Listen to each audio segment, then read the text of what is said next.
Donc, bienvenue à ce premier cours après le cours introductif sur les sciences pour l'Anthropocène. On va rentrer dans le vif du sujet. Alors, j'ai déjà présenté évidemment l'accélération de l'Anthropocène, elle est bien connue je pense des auditeurs, donc je vais passer là-dessus, je vous renvoie à la vidéo de l'introduction. Et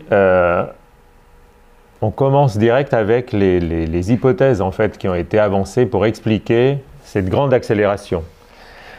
Alors, on sait que la grande accélération a eu lieu, a démarré en Grande-Bretagne et nous a emmenés dans ce monde radicalement différent de tous les mondes qui avaient existé jusqu'ici. Et donc évidemment, c'est un travail d'historien que d'essayer de comprendre les causes. Est-ce qu'à ce grand effet-là, il faut une grande cause ou est-ce que c'est des petites causes et des coïncidences éventuellement? Même certains avancent l'idée que c'est juste un coup de chance, une configuration un peu hasardeuse qui a lancé la grande accélération.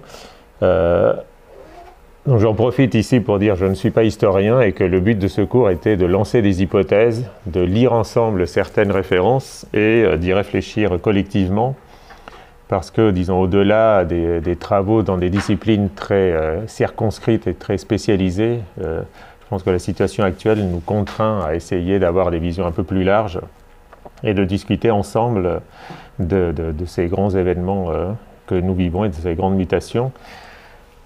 Donc, les historiens et les sociologues ont proposé un grand nombre d'hypothèses pour expliquer cette grande accélération, donc qui vont de la spécificité de la civilisation européenne avec l'idéal platonicien, donc cette idée qu'il y a un monde des idées et un monde radicalement différent d'une autre, et qui serait idéal dans un sens, c'est un mot très polysémique sur lequel on va revenir, et qui a donné lieu aux mathématiques grecques, qui sont, donc ce n'est pas du tout les seules mathématiques qui se sont développées, mais elles ont créé cette idée de démonstration rigoureuse, qui est vraiment, disons, des développements qui sont assez spécifiques à l'Occident.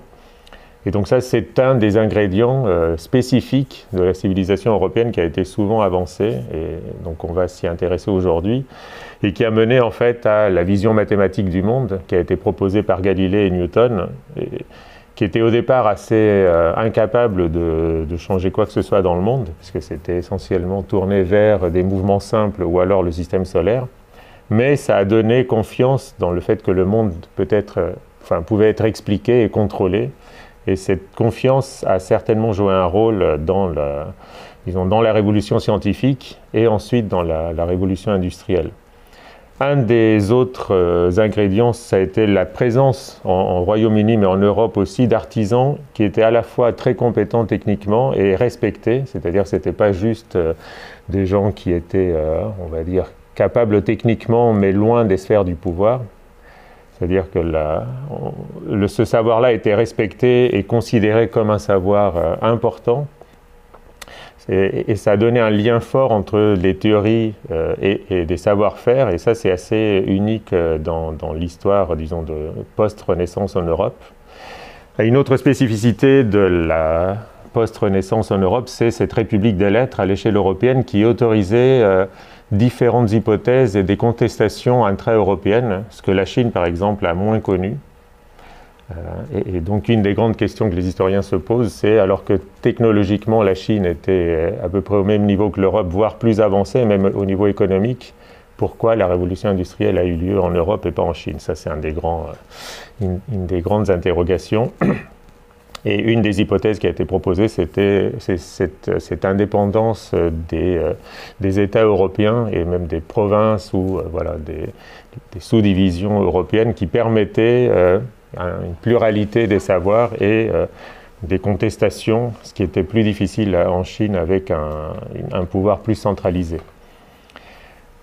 Une autre explication est aussi le fait qu'en Europe, le christianisme était évidemment prépondérant et cette religion a donné une place privilégiée à l'homme par rapport à la nature qui, je vais l'évoquer rapidement, a donné cette image d'un Dieu qui contrôle la nature et d'un homme qui avait une place privilégiée et qui pouvait devenir maître et possesseur de la nature. Tout le monde connaît cette phrase de Descartes. Et puis de manière plus prosaïque, mais en pratique très importante, le fait qu'il y avait beaucoup de charbon au Royaume-Uni. On sait que le charbon a été vraiment déterminant pour donc disposer d'une énergie bon marché qui a été essentielle pour l'industrialisation en fait. Et donc historiquement et pratiquement ça jouait un très grand rôle. Comme le fait que l'Europe possédait des colonies qui lui permettaient d'avoir de la nourriture, du coton, et puis même le modèle des grandes usines est pour certains auteurs basé sur les plantations, donc les plantations de canne à sucre dans les colonies. Et puis les colonies ont aussi été importantes de manière un peu plus inattendue ou plus subtile pour le développement en fait de la navigation au long cours, c'est-à-dire la nécessité d'aller explorer le monde. Enfin, nécessité. Une fois qu'on avait des colonies, en tout cas, et cette volonté d'explorer le monde et de le contrôler, pour ça, il fallait être capable d'établir des longs circuits de navigation, donc capable de faire partir des navires des centres et d'aller jusqu'en les colonies et revenir. Et donc, ça supposait des outils. Et vous voyez que là, il y a disons, des rétroactions positives, si vous voulez, entre le fait d'avoir besoin de naviguer, de se repérer, d'avoir des artisans compétents et stratégiquement importants au niveau politique et économique, qui étaient capables de fabriquer des outils capables de vous permettre de contrôler le monde et de contrôler des circuits longs. Voilà, alors probablement en fait, il n'y a pas, évidemment pour ces phénomènes complexes, il n'y a pas une seule cause qui explique cette grande accélération, c'est probablement des rétroactions positives ou des combinaisons entre plusieurs de ces éléments-là, et je n'ai pas du tout la réponse.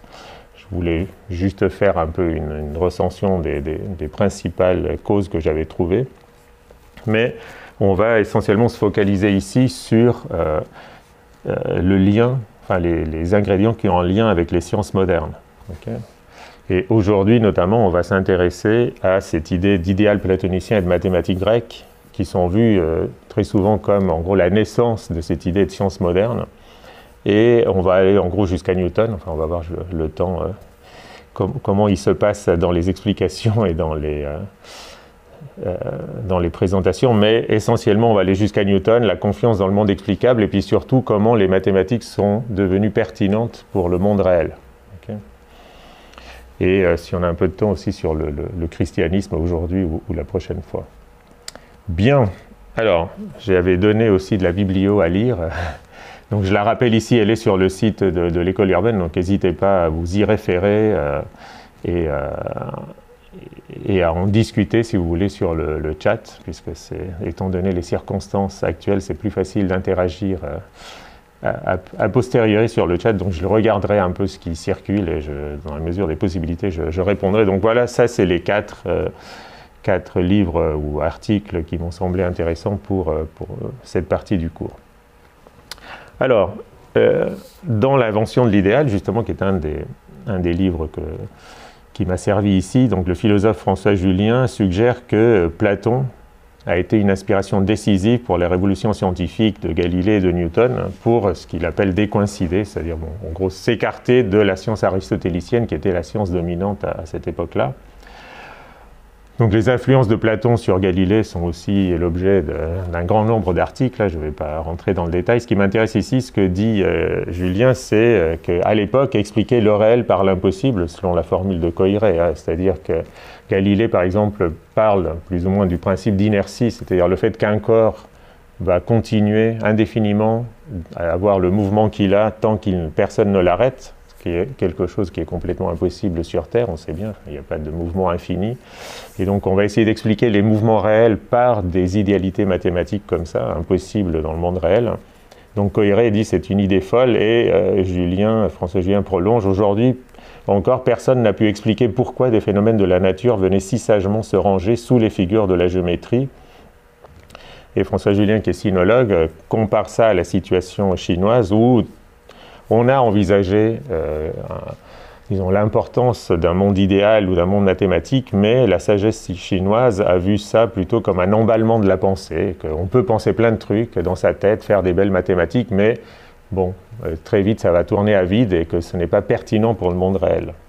Et Aristote, en fait, séparait très nettement les mathématiques qui était pertinente seulement dans le monde, disons, non terrestre, de la Lune au-dessus, donc pour les planètes, et la physique, qui, elle, était, disons, devait traiter du monde réel et du monde sublunaire, et donc la rigueur mathématique était très intéressante pour des entités abstraites, mais pas du tout pour le monde matériel.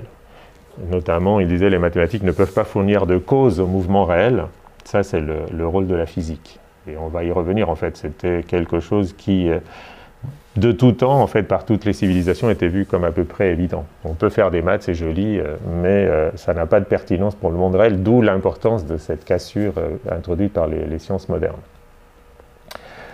Donc, juste pour vous donner une idée, il y a un texte, disons, de Voltaire qui est intéressant et qui réunit à la fois cette idée de christianisme, de mathématiques et de presque mysticisme des maths. Il dit « Dieu parle et le chaos se dissipe à sa voix. Vers un centre commun, tout gravite à la fois.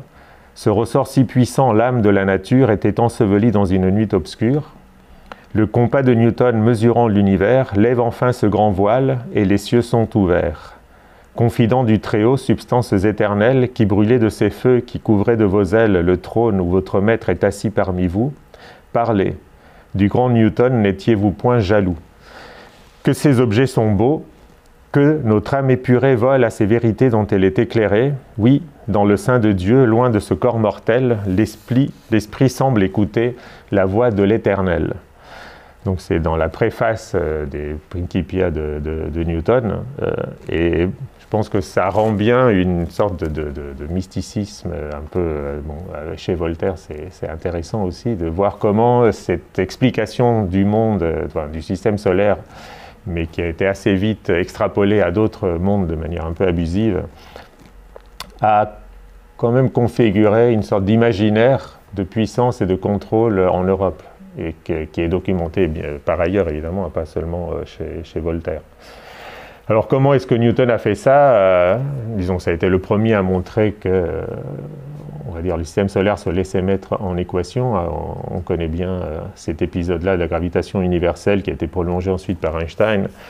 Et donc, j'en ai un petit peu parlé dans l'introduction, je vais très vite là. Ce qui a frappé les esprits, c'est effectivement avec des équations tracées sur un bout de papier, il n'y avait pas d'ordinateur à l'époque, on pouvait quand même calculer les trajectoires des planètes, prédire où les planètes allaient être dans quelques mois, prédire des éclipses, et même prédire en fait l'existence de planètes inconnues, puisque Neptune a été trouvé grâce aux écarts qu'il y avait entre les calculs disons, utilisant Newton, et les positions d'Uranus, qui était la dernière planète connue. C'est-à-dire qu'on avait la position d'Uranus, on calculait où elle devait être dans quelques mois, et en fait, elle n'était jamais là où elle devait être, d'après les équations de Newton. Mais en regardant les écarts, on s'est dit, eh bien, en fait, si Uranus était trop à droite, mettons, eh bien, c'est probablement qu'il y avait une planète qui était encore plus à droite et qui l'attirait, et comme on ne la prenait pas en compte dans les calculs, ça faisait un écart et une erreur, on va dire.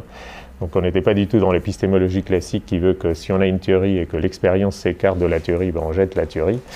Là, on amende la théorie ici et on la garde parce qu'elle avait été précieuse dans d'autres cas.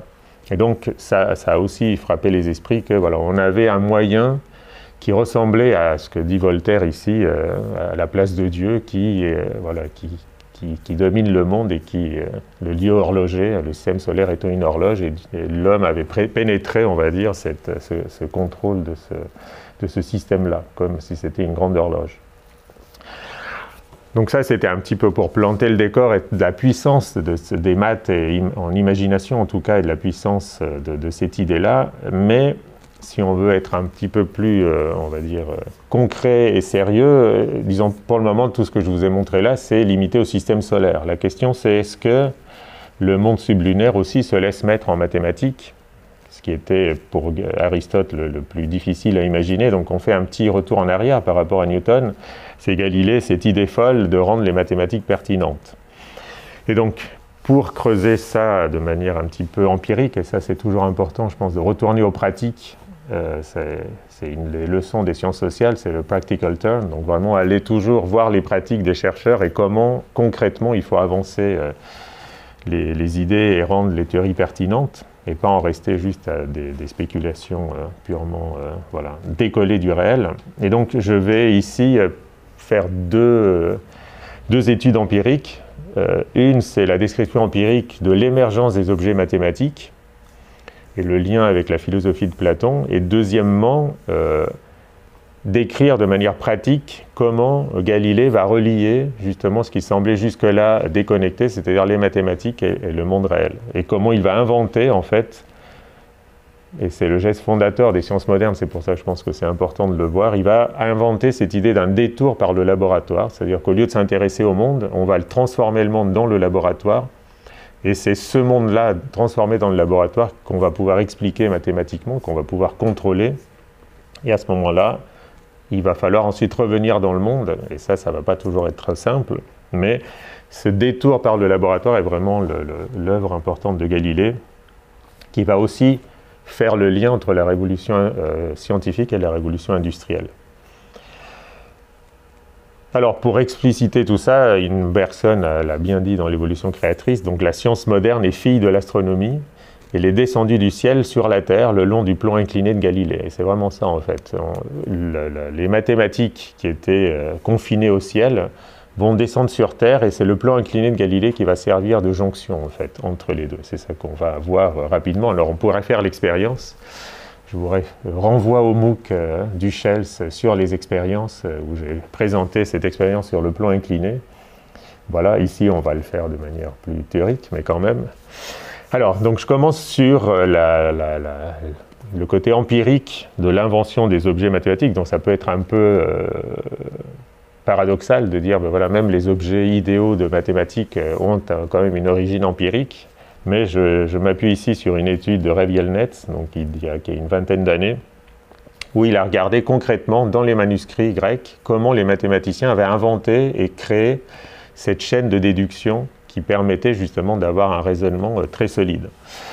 Donc une invention d'une chaîne implacable de raisonnement. Alors comment est-ce qu'on fait? Eh bien en fait, on part de ce qu'on va appeler des axiomes, si vous voulez, donc des sortes d'atomes de nécessité, c'est-à-dire des énoncés qui sont vus comme évidents, et ensuite on va conserver cette évidence par des transformations, mais qui vont être des transformations simples, qui vont sauvegarder la nécessité, donc c'est des relations transitives comme l'identité, l'égalité et la proportionnalité. Alors qu'est-ce que ça veut dire? Je vais passer assez vite là-dessus parce que ce n'est pas le cœur, mais quand même, je vous renvoie au livre donc, de Rev Yelnats, qui a été résumé d'ailleurs dans un article de Bruno Latour qui est disponible sur Internet facilement, je mettrai la référence sur le site d'ailleurs. Donc voilà juste un exemple de ce que donne Rev Yelnats. Vous avez ici un diagramme mathématique avec un texte, et vous voyez que le diagramme a des lettres. Ça, on a tous fait ça à l'école en géométrie. Et ce que dit Netz, c'est que l'invention décisive, c'est justement d'avoir un diagramme avec des lettres. C'est tout bête, mais vous voyez, quand vous regardez empiriquement ce qui se passe, le diagramme, il vous donne une vue synoptique, un accès facile au contenu, alors que les lettres vont permettre de relier ce dessin à du texte, et donc de contrôler les contenus et de verbaliser, et le texte, en fait, va être ce qui va permettre aussi d'élaborer un savoir. Alors, juste pour vous donner un exemple de cet atome de nécessité, donc c'est plutôt moi, je crois, qui appelle ça comme ça, vous regardez ici, donc si vous regardez en haut à droite du schéma, on dit par exemple la diagonale θB divise le carré θ delta BM en deux moitiés égales. Donc ça, c'est pas démontré. Ça, c'est quelque chose qu'on voit bien sur le schéma et qui semble évident, en fait. D'accord ? Et c'est des choses comme ça évidentes sur le schéma qu'on va prendre comme atome de nécessité, qu'on va combiner, et on va arriver à des choses qui ne sont pas du tout évidentes sur les schémas. D'accord ? C'est ça l'invention des Grecs. Parce que, en fait, suivre juste un texte, hein, si vous lisez le texte qui est en dessous, si vous n'avez pas le schéma, c'est très compliqué, il faut que vous vous imaginiez où sont les lettres et tout ça, donc ça ne marche pas très bien. En même temps, une figure isolé, sans le texte et sans les lettres, ben vous ne savez pas trop ce qu'il faut voir, à quoi vous pouvez faire confiance ou pas. Et en fait, c'est la combinaison des deux, dit Netz, qui constitue les mathématiques grecques. Poincaré a résumé ça bien plus tard en disant que la géométrie est l'art de raisonner juste sur une figure fausse. Parce que les figures sont toujours fausses, mais elles aident quand même à raisonner juste. Alors, je vous donne peut-être un diagramme qui, moi, me plaît bien, parce qu'on voit très bien comment il nous aide à raisonner juste. on aurait tendance à dire que a plus b au carré, et on a tous pensé ça, c'est égal à a au carré plus b au carré. Ça semble, voilà, on fait a plus b, on prend le carré du tout, ben on a juste à si on sommait, enfin le carré de la somme, ça devrait être la somme des carrés. Intuitivement, on se dit pourquoi pas. Et si on fait une figure, on voit tout de suite que c'est pas vrai, parce que donc quel est le carré de a plus b? C'est la surface du carré de côté a plus b, d'accord, par définition. Donc si vous dessinez un carré de côté a plus b, et donc et vous regardez sa surface, donc vous pouvez très facilement dessiner la surface du côté de carré, la surface du carré de côté A et la surface du carré de côté B, donc ils sont en bleu et en rouge ici. Et vous voyez bien que si vous sommez A au carré plus B au carré, ben vous n'obtenez pas toute la surface du carré A plus B.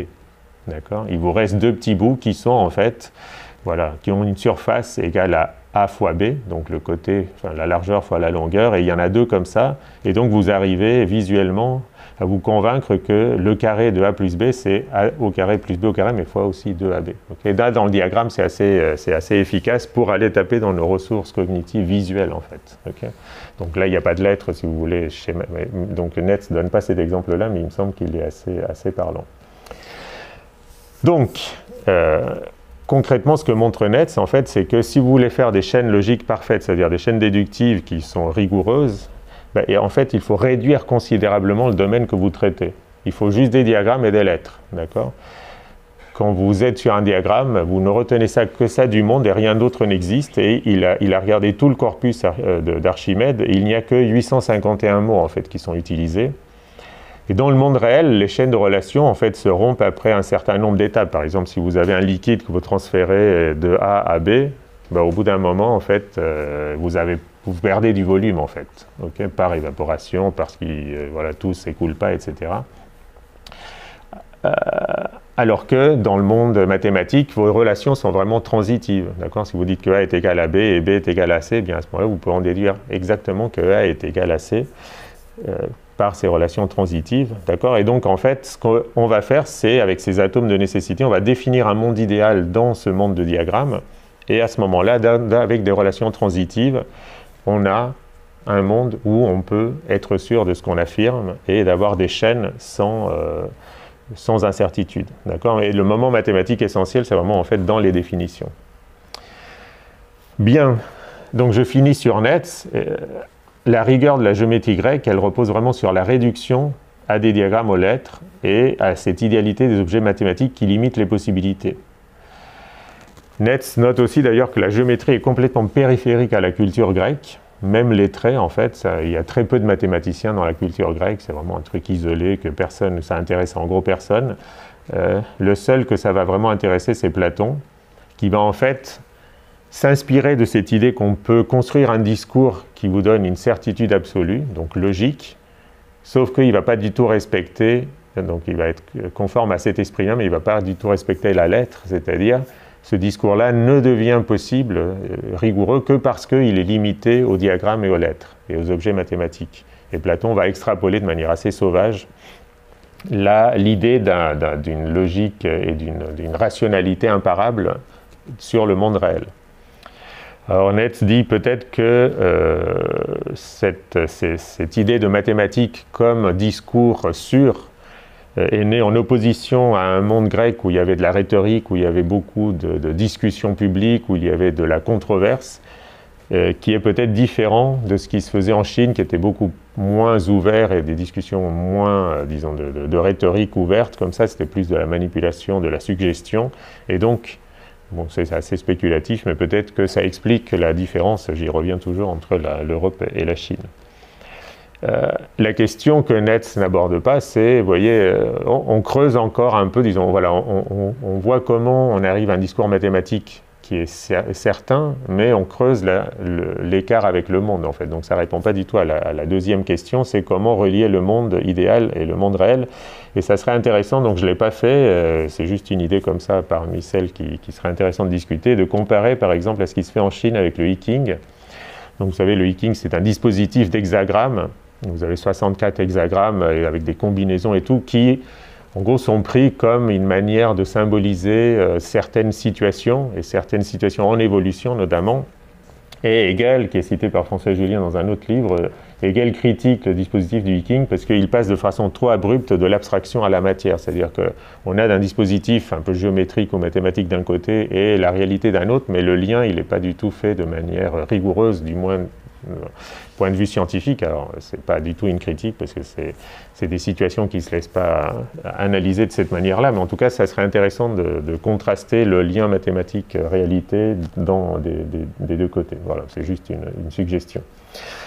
Le temps passant, je vais aller à cette idée importante de comment Galilée va introduire justement cette nouveauté radicale qui est de rendre les mathématiques pertinentes. Alors Galilée, comme beaucoup de monde, considérait les propositions géométriques évidemment comme quelque chose d'important. Il fait le lien lui-même explicitement dans les dialogues des grands systèmes, hein, qu'on peut toujours lire avec profit aujourd'hui, ça se lit très bien, presque 400 ans après. Il dit, voilà, les mathématiques, c'est le savoir divin, si vous voulez. Hein. Il le dit explicitement. Dieu connaît toutes les propositions géométriques. Il connaît le monde de manière parfaite, évidemment. Nous, on a juste une connaissance un peu expérimentale du monde. Il n'y a qu'un domaine où notre connaissance est comme la connaissance divine, c'est les propositions géométriques, où évidemment Dieu connaît tout, et nous juste quelques théorèmes, mais les théorèmes qu'on connaît, en fait, on en connaît autant que Dieu lui-même. Et donc, l'idée de Galilée, ça va être de dire, si on avait une connaissance du reste du monde qui serait de même nature que la connaissance mathématique, eh bien à ce moment-là, on aurait une connaissance absolue. Et donc il va proposer une définition nouvelle d'explication, et sur laquelle on reviendra aussi, pour lui expliquer, c'est transformer un fait physique en un problème mathématique et le résoudre en utilisant les outils mathématiques. En gros, le moment crucial, ça va être, est-ce qu'on peut transformer un fait physique en un problème mathématique? Après, on est sauvé parce que c'est des maths, quoi. Voilà, la logistique, ça c'est pas très compliqué, on fait des trucs, on fait des équations, tout ça, c'est relativement facile. Le moment crucial pour la physique, évidemment, hein, c'est de transformer un fait physique en un problème mathématique, et donc il ne va pas juste le dire, il va le faire, et donc il le fait dans le cas du pendule, plus ou moins imparfaitement, et dans le cas de la loi du mouvement, qui est justement de montrer que la distance parcourue par un corps en chute libre est proportionnelle au temps au carré. Donc comment est-ce qu'il fait cette transformation? C'est justement, comme je le disais tout à l'heure, avec le plan incliné, par idéalisation, pour en gros ne garder que ce qu'il est capable de décrire mathématiquement. Donc je ferai un résumé plus concret tout à l'heure. Alors il le décrit de manière très claire dans les discours sur deux sciences nouvelles, comment il s'y prend. Je ne vais pas tout vous lire, mais il dit, voilà, dans un chevron de bois long d'environ 12 coudées, épais de 3 doigts, il faut creuser un petit canal large d'1 doigt et parfaitement rectiligne et le garnir d'un parchemin bien lustré pour le rendre aussi glissant que possible. On laisse rouler une boule de bronze très dure, très arrondie et polie. D'accord ? Donc il donne des conditions qui font qu'en fait, que la transformation va être pertinente, que la transformation du monde va permettre de se raccrocher aux mathématiques. En gros, ça va être de limiter autant que faire se peut les frottements. C'est pour ça qu'on prend une boule de bronze très dure et arrondie. Donc à ce moment-là, eh bien, on laisse rouler la boule le long du plan incliné, et on peut mesurer les temps. Si je lâche un objet qui tombe en chute libre, ça se passe trop vite et je n'ai pas le temps de mesurer, de quantifier quoi que ce soit, et même de voir qualitativement ce qui se passe. Si je lâche une boule qui roule le long d'un plan incliné, eh bien, le mouvement peut aller, je le maîtrise, je le contrôle, je peux l'accélérer ou le décélérer, et à ce moment-là, je peux mesurer avec un grand seau d'eau, enfin un grand seau rempli d'eau, dit-il, et puis on synchronise le départ de la boule et l'ouverture du seau, de l'eau qui va couler du seau, et on va peser l'eau ensuite. Donc il décrit de manière très convaincante, en fait, l'expérience. Alors il dit, voilà, on a répété ça une centaine de fois, et on avait une précision très claire sur le fait que les espaces parcourus étaient entre eux comme les carrés du temps. Alors les historiens ont beaucoup discuté sur est-ce que vraiment c'est crédible ce qu'il raconte ou pas, est-ce qu'il a vraiment fait les expériences ou pas. Donc voilà, on pourrait passer 12 heures et tout le cours sur ces expériences-là. Je vais juste résumer. En gros, maintenant on sait que Galilée a vraiment fait des expériences, et on trouve ici dans un manuscrit qu'il n'a jamais vraiment publié dans des livres, mais voilà, que les historiens ont trouvé par la suite, un manuscrit qui est assez émouvant en fait, où on voit cette connexion entre le monde idéal et le monde réel. C'est donc un manuscrit où Galilée raconte ce qu'il a fait. Donc il faut imaginer qu'il y a le plan incliné qui se trouve en haut à droite. Je l'ai rajouté sur le parchemin. La boule roule le long du plan incliné. Vous voyez, plus vous la lâchez d'en haut, plus cette boule va avoir de vitesse en arrivant au bout du plan incliné, et plus en fait ce plan incliné est posé sur une table, et ensuite la boule quitte la table et va parcourir une trajectoire parabolique pour arriver jusqu'au sol. D'accord ? Et donc plus vous la montez, plus vous lâchez la boule de haut, plus elle acquiert de vitesse et plus elle va loin. Et donc vous avez ici, ce que j'ai encadré en rouge, une comparaison entre une mesure, donc dans cet exemple-là c'est 1340, c'est la distance que Galilée a mesurée, et il dit ça devrait être, Doveria, ça devrait être 1330. Pourquoi ça devrait être 1330? Eh bien ça c'est le résultat d'un calcul. Et les historiens ont retrouvé sur ce parchemin-là le calcul que fait Galilée, c'est des racines carrées, enfin moi, je ne rentre pas trop dans les détails, vous pourrez les regarder dans les références que j'ai données. Donc vous voyez ici la connexion entre le monde réel, c'est des boules réelles qui roulent sur des plans réels, donc on est vraiment sur Terre, et les calculs. D'accord? Et ça ne marche pas trop mal, vous voyez 1330 au lieu de 1340, et vous regardez les autres, c'est une jonction assez convaincante en fait. Et donc Galilée montre ici que la loi de chute de corps, c'est vraiment distance variant comme le temps au carré, que grâce aux mathématiques, il arrive à transformer en une relation entre la hauteur sur le plan incliné et la longueur parcourue par la boule une fois qu'elle quitte le plan incliné.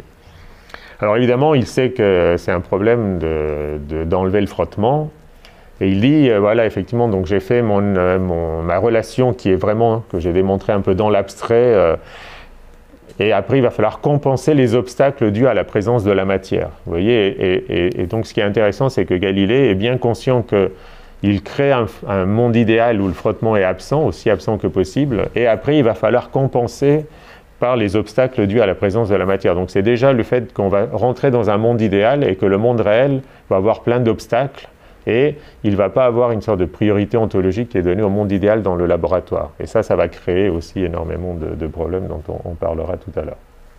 Donc, vous voyez, ce que fait Galilée ici, c'est construire, grâce au laboratoire, une sorte d'atome de nécessité, comme ont fait les mathématiciens pour la géométrie, mais cette fois une sorte d'atome de nécessité physique, qui est sous forme mathématique, c'est-à-dire la distance évolue comme le temps au carré.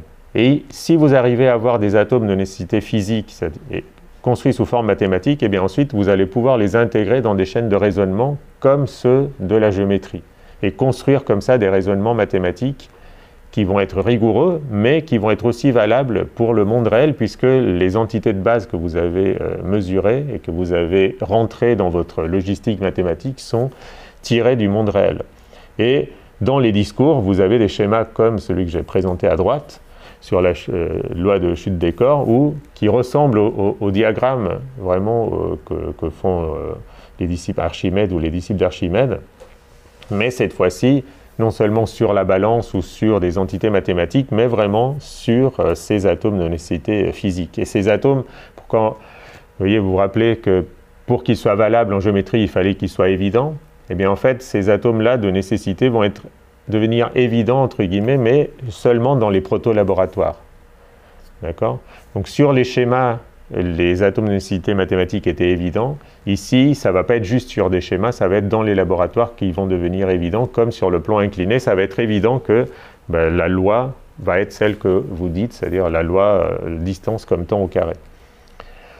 Et ça va permettre un savoir cumulatif, puisque si vos entités de base sont solides et que vous les combinez, eh bien vous pouvez avoir un savoir cumulatif qui est quelque chose qui a très peu existé jusque-là, en fait. Parce que les Chinois ont développé énormément de savoir sur l'hydraulique, sur les corps, la flottaison des corps, mais à chaque fois, les gens réinventaient des choses, faute de pouvoir les cumuler dans une sorte d'édifice cohérent et cumulatif. Et ça, c'est vraiment quelque chose qui va être nouveau et qui va permettre cette grande accélération qu'on a constatée.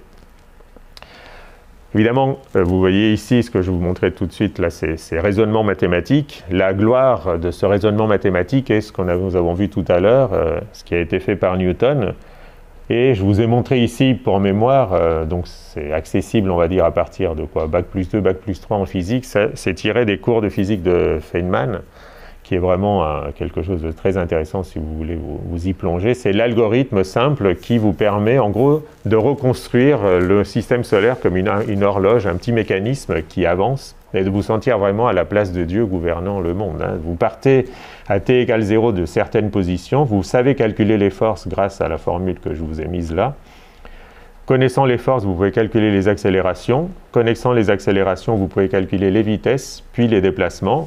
Et puis vous repartez en 1, vous recalculez les forces, vous recalculez les accélérations, et puis vous faites tourner la machine.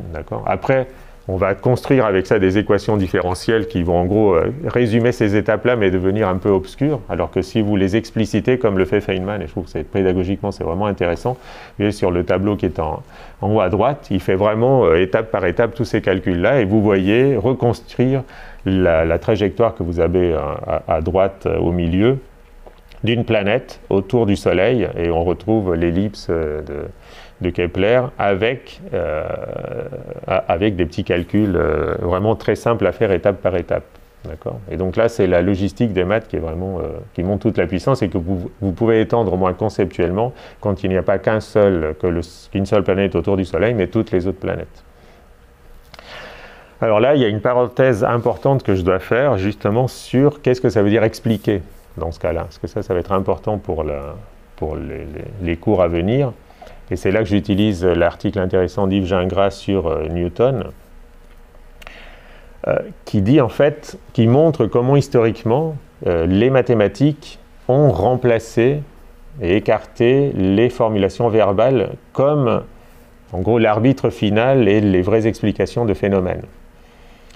Et ça, Gingras a étudié, et je ne connais pas d'autres études, ça serait intéressant de regarder ça de près. Vous savez, donc il y a des études sur les polémiques qu'il y a eu quand Newton et les écrits de Newton sont arrivés en France. Et il faut bien voir que en fait, les écrits de Newton étaient considérés comme complètement incompréhensibles parce qu'il y avait de la géométrie, c'était très compliqué. Et ça a écarté complètement tout un public, on dirait aujourd'hui amateur, mais justement ça a créé cette différence entre amateurs et professionnels. En gros, les professionnels, c'est ceux qui pouvaient faire les calculs, et les amateurs ont été sont devenus amateurs à cause de ça, parce qu'on a commencé à considérer que les seules explications valables pour les scientifiques, c'était les explications mathématiques, et on retrouvait des critiques qui avaient été faites, des critiques aristotéliciennes si vous voulez, où Castel par exemple disait la géométrie grâce seulement à la simplicité et l'abstraction de son objet, mais la physique, l'objet de la physique est beaucoup plus vaste. C'est ça qui la rend difficile. Il faut trouver les vraies causes. Comme par exemple, je vais y revenir après, quand Newton dit, eh bien en fait, le Soleil attire la Terre, et pour calculer les forces, ça c'est ce que j'ai dit juste avant, vous calculez les forces, c'est cette force de gravitation universelle, où le Soleil attire la Terre. On va lui dire, mais comment ça se fait que le Soleil, qui est à des millions de kilomètres de la Terre, arrive à attirer la Terre? Comment la Terre sait qu'il y a le Soleil et qu'elle se laisse attirer? En gros, ce qu'on demandait, c'était une explication qualitative, une explication avec des mots, ou avec une explication mécanique, par exemple. Descartes allait proposer une explication avec des tourbillons, ou alors on allait avoir d'autres explications avec des corpuscules, ou même des anges qui poussaient les planètes. Enfin, en tout cas, on voulait une explication, quelque chose qui soit intuitif. Et Newton dit, moi je m'en fiche, tout ce que je veux, c'est avoir des maths qui rendent compte des phénomènes. D'accord ? Et ça a indigné beaucoup les amateurs, mais ça va devenir en fait la définition des explications. Et un des arguments en fait que donnaient les amateurs était de dire, mais c'est pas possible parce qu'en fait les mathématiques, ça ne marche qu'avec des objets géométriques et les objets physiques ne sont pas des objets mathématiques. Donc une sorte de critique ontologique, et je pense que c'est louper le phénomène de ce que ça veut dire les explications mathématiques que de dire les explications mathématiques ne peuvent marcher que si les objets du monde étaient mathématiques eux-mêmes. Ça, c'est ce que va dire Galilée en disant l'univers est mathématique et les explications, et c'est pour ça que les mathématiques marchent, mais je pense que ça, c'est une vision métaphysique et une vision qui est fausse au sens, c'est ce que John Dewey, dans l'autre référence qu'on va regarder, a critiqué en disant ça, c'est une vision métaphysique des sciences qui n'est pas correcte. En fait, si les mathématiques sont utiles en physique, c'est pas parce que les objets du monde sont comme les objets mathématiques, mais c'est parce que, en fait, les mathématiques, ce qu'elles font, c'est connecter des situations et permettre de les contrôler. Donc, ce n'est pas un problème d'ontologie, mais de connexion. En tout cas, donc c'est ce que dit un peu Dewey, et c'est ce que je vais essayer d'expliciter ici. prenez par exemple la proposition 13 de Newton, il dit, eh bien, il va relier en fait le fait que l'orbite est elliptique et que les corps s'attirent par une loi en l'inverse du carré. En fait, ça vous permet de relier ces deux phénomènes-là. Mais il n'y a pas une explication vraiment, d'accord? C'est juste, on peut montrer mathématiquement que les deux sont équivalents. Si vous avez un truc qui tourne de manière elliptique, c'est équivalent à dire qu'il y a une force centrale qui est en inverse du carré, d'accord?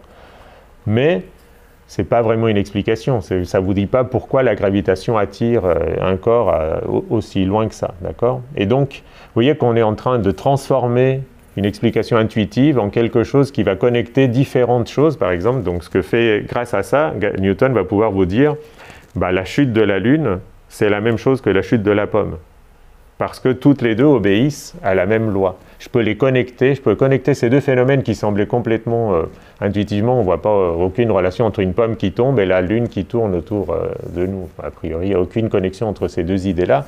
Et Newton va vous dire, si, moi je peux vous les connecter grâce à cette idée que la gravitation est universelle et que la Lune est en fait constamment en train de tomber sur la Terre. Donc ça, je ne sais pas si vous le savez, mais donc la Lune tombe constamment. Le seul truc, c'est comme la Lune a commencé avec un mouvement, en fait, elle tombe, mais elle s'écarte aussi de la Terre, avec le mouvement linéaire, suivant la tangente du mouvement, si vous voulez. En fait, le mouvement de la Lune est constamment une ligne droite plus la chute due à la gravitation. Une ligne droite plus la chute. Et vous pouvez décomposer ça comme ça. Et en fait, Newton permet de connecter les deux phénomènes, mais est-ce qu'il explique? Ça dépend ce qu'on entend par explication.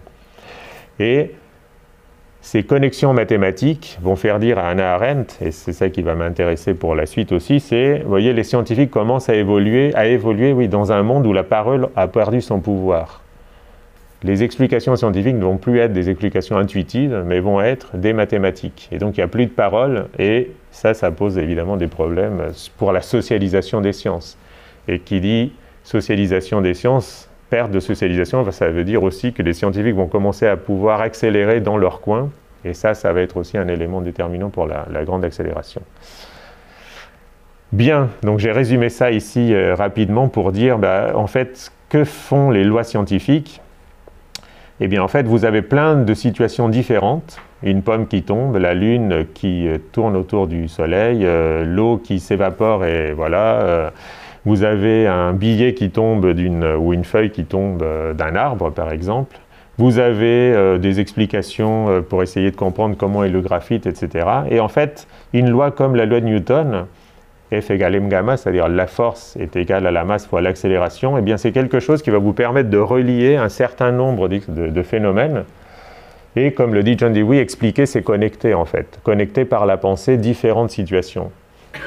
Et l'avantage des maths, c'est que ça vous permet de les connecter de manière rigoureuse et surtout de manière presque automatique. D'accord ? Et la grande accélération, c'est en gros ça. C'est des choses que vous pouvez connecter de manière suffisamment robuste pour faire des grands circuits, des circuits longs qui vont ensuite être aussi les circuits de la révolution industrielle. Mais il faut bien voir que cette loi de Newton, c'est pas ça, disons, il vaut mieux l'avoir pas comme disons, la vraie raison ontologique de ce qui se passe, mais comme une manière d'enrichir un phénomène. C'est-à-dire, quand vous voyez la pomme qui tombe, il ne faut pas penser que le monde est vraiment en train d'être gouverné par la loi de gravitation, un peu comme si Dieu avait mis d'une main une chose et puis d'une main et d'une autre main. C'est une explication ontologique. C'est plutôt que, si je regarde ces situations comme, disons, en termes de la loi de Newton, eh bien, ça me permet ça d'enrichir la situation et de la connecter à d'autres situations. D'accord ? Je ne suis pas en train d'épuiser le phénomène, je suis en train juste de l'enrichir un peu. Et John Dewey a cette image de dire, quand vous considérez le prix d'un objet, vous n'êtes pas en train de donner la vraie essence de l'objet, c'est juste vous enrichissez les caractéristiques de l'objet en donnant un prix. Et ça, c'est important si vous voulez le connecter dans un marché à d'autres objets. D'accord ? C'est juste une poignée supplémentaire de l'objet qui vous permet de le connecter. De la même manière, la description mathématique n'est pas en train de vous donner l'ontologie de l'objet. C'est ça la critique des cartésiens ou des gens, des aristotéliciens, et c'est pour ça que ça loupe cette critique, je pense. C'est juste une manière de connecter. Bien, je vais résumer.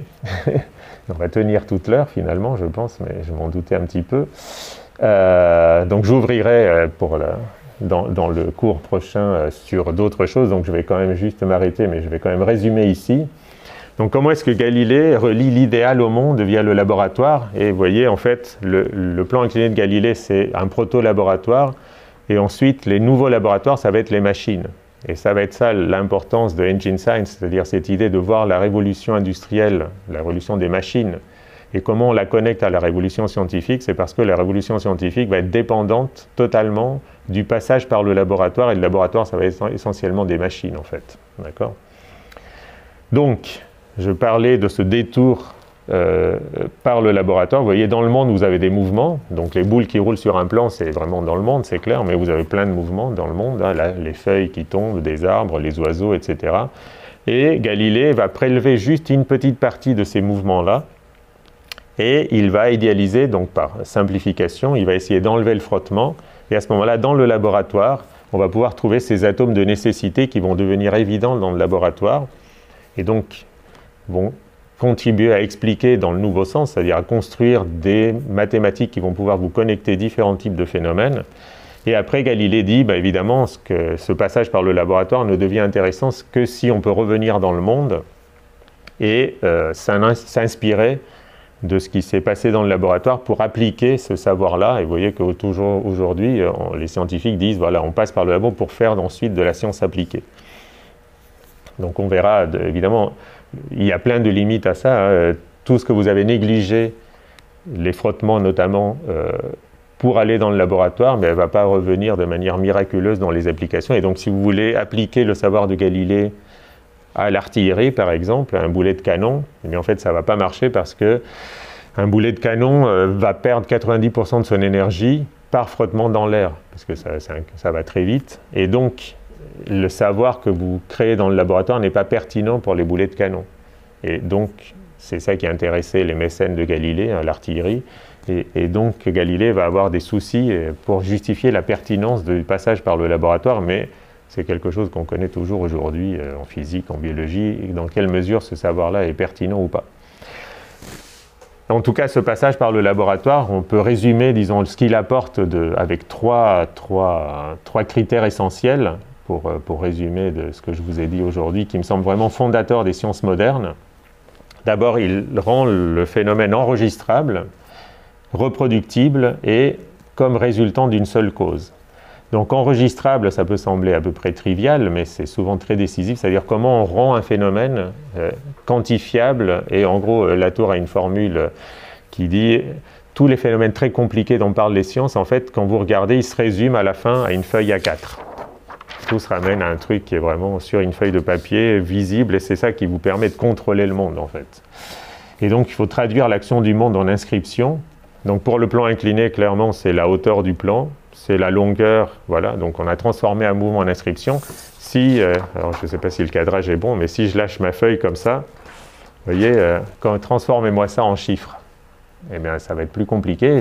Des chercheurs le font, mais il faut une caméra ultra rapide et il faut décrire ça de manière beaucoup plus compliquée.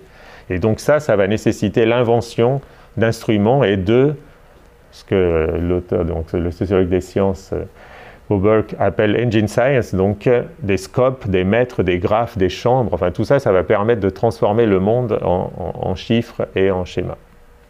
Deuxièmement, il faut transformer le phénomène pour n'avoir plus qu'une seule cause qui agit. Donc, dans le cas de Galilée, enlever le frottement autant que faire se peut, parce que si vous n'avez qu'une seule cause qui agit, eh bien à ce moment-là, tout l'effet peut être attribué à cette cause. Et donc, vous avez une causalité simple, d'accord ? Dans le cas de Galilée, c'est attribuer tout l'effet du mouvement de la boule à seulement la gravité. Et là, on a une tension qui est vraiment inhérente à l'idéalisation galiléenne, c'est-à-dire que vous voulez transformer un phénomène pour qu'il n'y ait qu'une seule cause, mais cette transformation, qui dit transformation, dit peut-être artefact en fait, d'accord ? Et même déjà dans le cas de Galilée et de la boule qui roule, en fait, il y a un artefact que Galilée n'a pas détecté, qui est que la boule qui roule n'est pas égale à la boule qui tombe, parce que justement la boule roule en tombant. Et le fait que la boule roule, ça pompe une partie de l'énergie gravitationnelle, et donc le mouvement de la boule qui roule n'est pas le même que le mouvement de la boule qui tombe, en fait. Et ça, Galilée s'en est pas aperçu. Et donc, au-delà du cas de Galilée, eh bien, tout passage par le laboratoire et toute transformation s'expose au risque de l'artefact, en fait. Et puis, troisième disons, intérêt de passer par le laboratoire, c'est que il faut rendre le phénomène reproductible. Et ça, c'est quelque chose qui n'est pas du tout trivial. Ce n'est pas une caractéristique spontanée du monde. Tous les expérimentateurs ou qui ont essayé de faire des expériences vous le diront. Ce que vous faites aujourd'hui n'est peut-être pas vrai demain, et c'est un vrai travail.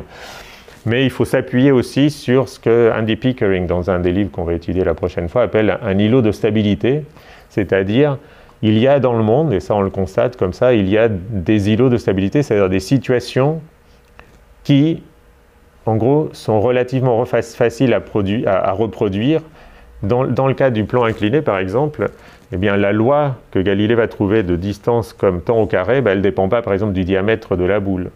Elle ne dépend pas trop de l'inclinaison du plan. Elle ne dépend pas de la couleur de la boule. Elle ne dépend pas du matériau de la boule dans certaines limites. Si vous faites une boule de chewing-gum, là, ça ne va pas très bien marcher. Mais voyez donc, en fait, il y a une sorte d'ensemble de caractéristiques ou d'îlots de stabilité, c'est-à-dire dans cet espace des phases où vous avez toutes les caractéristiques, si vous voulez, vous avez une sorte de domaine dans lequel c'est robuste, ça tient. Et ce qui fait que ce que Galilée a fait il y a 400 ans, on peut le reproduire encore aujourd'hui. Il y a les phénomènes où vous n'avez pas de cette reproduction qui est possible parce que vous avez des phénomènes irréversibles et des choses qui changent dans l'histoire de manière irréversible. Là, vous arrivez à avoir un ensemble de caractéristiques qui sont relativement reproductibles et donc qui permettent de contrôler un phénomène et qu'il devienne une sorte d'axiome de base, d'atome de nécessité physique. Et donc, j'aime bien cette image du rêve du tigre pour expliquer, donc une explication en physique, et donc ce passage par le laboratoire, c'est comme la transformation d'un tigre sauvage qui va sauter dans la jungle comme il veut, de manière non contrôlée et non visible souvent d'ailleurs, en un tigre dompté qui va sauter de manière contrôlée dans un cerceau de feu dans un cirque. C'est grâce à ce passage par le laboratoire, ou par le domptage si vous voulez, qu'on va sélectionner et stabiliser une partie des sauts potentiels du tigre, mais ça va nécessiter aussi un investissement lourd en équipement et en institutions. Et cette image-là me semble intéressante parce que dompter le tigre, c'est aussi différent de découvrir le monde. Vous savez, la métaphore qui est souvent utilisée par les scientifiques, c'est qu'on découvre le monde dans le laboratoire. Mais découvrir, ça suppose qu'on n'a aucune action vraiment créative, enfin, ou, disons, transformatrice. Découvrir, c'est juste, voilà, on enlève et on voit ce qui existait déjà. Alors que dompter le tigre, c'est vous faites une transformation du monde et vous pouvez la faire dans différentes directions, pas dans n'importe quelle direction, d'accord ? Vous ne pouvez probablement pas dompter le tigre pour qu'il vous parle ou pour qu'il fasse des trucs bizarres, mais vous avez quand même une certaine latitude dans ce que vous êtes capable de faire pour dompter le tigre. Et donc, ça pointe aussi vers une responsabilité des chercheurs, dans quel sens on l'a dompté. Et puis, ça vous montre aussi que le tigre, il rêve souvent de retourner sauter dans la jungle, c'est-à-dire que ce que vous croyez avoir maîtrisé n'est peut-être pas aussi maîtrisé que vous le croyez, et ça c'est important pour tous les expérimentateurs qui ont souvent vécu ça, mais aussi pour tous les objets techniques.